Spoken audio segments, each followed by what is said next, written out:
ఇవాళ నిజం చెప్పాలంటే పెండింగ్ వర్క్స్ కన్నా ఇంజిన్ వర్క్స్ ఎక్కువైపోయినాయి. ఈ యూనికార్న్‌కైతే కంప్లీట్‌గా క్రాంక్ షాఫ్ట్ అయితే పోయింది. క్రాంక్ షాఫ్ట్ బెరిగిపోయింది. Full engine చేయాల్సొచ్చింది.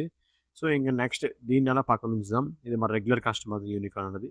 ఈ NS200 ఇంజిన్ లేకుండా ఫుల్ ఆర్‌పిఎం మీద ఒక చాలా సార్లు తిప్పడం వల్ల ఇంజిన్ కంప్లీట్ సీజ్ అయిపోయింది. ఇది కూడా క్రాంక్ షాఫ్ట్ అయితే పోయిందనమాట. అట్లానే తీసుకొచ్చేటప్పుడు చైన్ ఊడిపోయి చైన్ బెండ్ అయిపోయింది.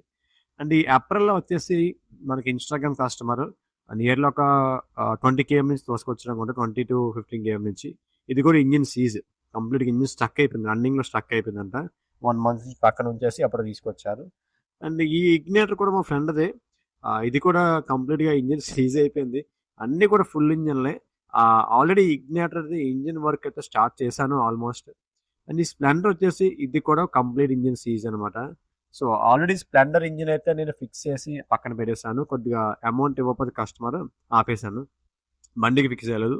మళ్ళీ ఇగ్నిటర్ విషయానికొచ్చేసరికి ఒక బేరింగ్ లేకపోవడం వల్ల ఇంజిన్ అంటే సెంటర్‌లో ఉన్న బేరింగ్ లేకపోవడం వల్ల ఇంజిన్ అయితే ఫిక్స్ చేయలే. సో, అందువల్ల ఇది కూడా పెండింగ్‌లో ఉంది. ఐటెమ్ 1 ఆర్ 2 డేస్‌లో వస్తుంది. వస్తే ఫిక్స్ చేసి త్వరగా ఇచ్చేయాలని నేను చూస్తున్నా. సో, ఇది షెడ్యూల్ అన్నమాట. నియర్లీ 4-5 వెహికల్స్ అయితే ఇంజిన్ వర్క్స్ ఉన్నాయి. మరొక కొత్త వీడియోతో మీ ముందుకొస్తా.